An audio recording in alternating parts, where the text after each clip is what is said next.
नमस्कार मित्रांनो, आज महाराष्ट्र केसरीचं मैदान पार पडतं आहे नागठाणे इथे आणि सुभाष जाता मांगडे यांचा जो वजीर आहे तो आज गुलालाच पात्र झाला आहे. तर दादा नमस्कार. नमस्कार. तर मला सांगा की आजचं नियोजन कसं झालेलं संपूर्ण?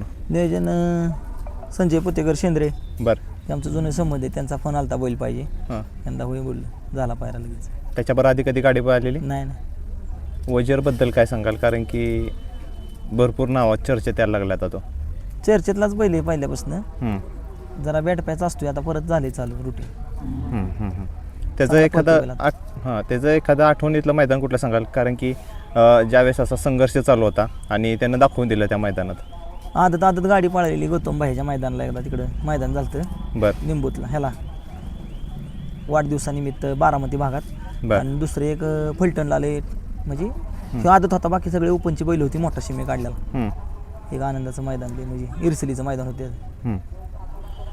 आजच्या या मैदानाबद्दल काय सांगाल? परंपरेचं मैदान आहे, त्यामुळे ह्या मैदानाला दरवर्षी बैल पळायतात. आमचं तिसरं वर्ष या वर्षी फायनलला राहायचं. आणि आपल्या दावणीचं खासियतच आहे की नागठाणच्या नागठाणच्या मैदानात गुलालात राहतोच. लगातार सगळे राहिलेत. 2 वर्ष सुंदर राहिला, ह्याचं तिसरं वर्ष आहे. काय असेल विशेष? काय मालकाचं असेल काय पुण्य आहे मागच्या जन्माची. हं. तात्या आज आले नाहीत? ते इलेक्शन चालू आहे ना, हां. ते गडबडीत आहे तिकडे. आता वजीरची तुम्ही प्रॅक्टिस वगैरे कशी घेता? संपूर्ण म्हणजे तयारी लावताना कशी हाणतो, चालवतो करता? बरं. गाडीला, मैदानला कधी हं. गॅप असला तर फेरा असतात. हां. त्याच्यात काय वेगळं दिसतं तुम्हाला? नाही काय, आमचाच लहानपणापासून आमच्याकडेच आहे, वेगळं पण नाही त्याच्यात काय. कडचा बैल आहे फिट हां. पब्लिकचा. हं. नाही, पळताना त्याच्यात वेगळं पण काय जाणवतं म्हणजे बैलाला speed ला तळ वगैरे? भरपूर आहे, परत बैल गाड्या शिवून घेत नाही, खालनं अंतर टाकलं. हं. आजचं नियोजन झालं. गटाला कशी सुरुवात झाली आज? गटाला चांगली पळाली गाडी. कोणत्या गटात होते? 45 45 मध्ये. कोणत्या तासावरून? 4 नंबर तासावर पळाली. 4 नंबर तासावर. आणि सेमीला कसं झालं? सेमीला तिसऱ्या सेमीत 7 नंबर तासा होती. म्हणजे आज पहिल्यांदाच गाडी पळाली? ही पहिल्यांदाच पळाली. पहिल्यांदाच पळाली. त्यांचं आणि आमचं जुनं संबंधित मैदान चालू होती ना पूर्वी, हं. तेव्हापासून आमचं आणि पोतेकरांचं संबंधित चांगले. त्यांचा आपल्या- मला सहज फोन आलता बरं. की मला बैल पाहिजे गावच्या मैदानला. हां. लगेच पायरा झाला, काय नाही होई, कोण बोललं नाही काय. आता प्रत्येकाला आपल्या धावणीला असा नंदी तयार करण्यासाठी तुम्ही काय सल्ला द्याल? म्हणजे कशा प्रकारे नंदी तयार करावा त्यांनी? एवढा सोपात नाहीत होत, त्याला लय कष्ट आहे, हं.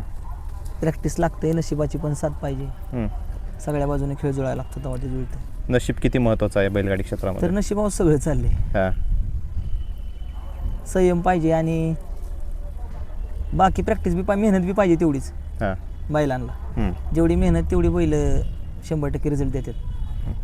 आता ज्यावेळेस आपल्याला यश मिळतं त्यावेळेस आपण आनंदात असतोच, पण एखाद्याला अपयश भेटतं आहे त्याला तुम्ही कशा प्रकारे सांगाल?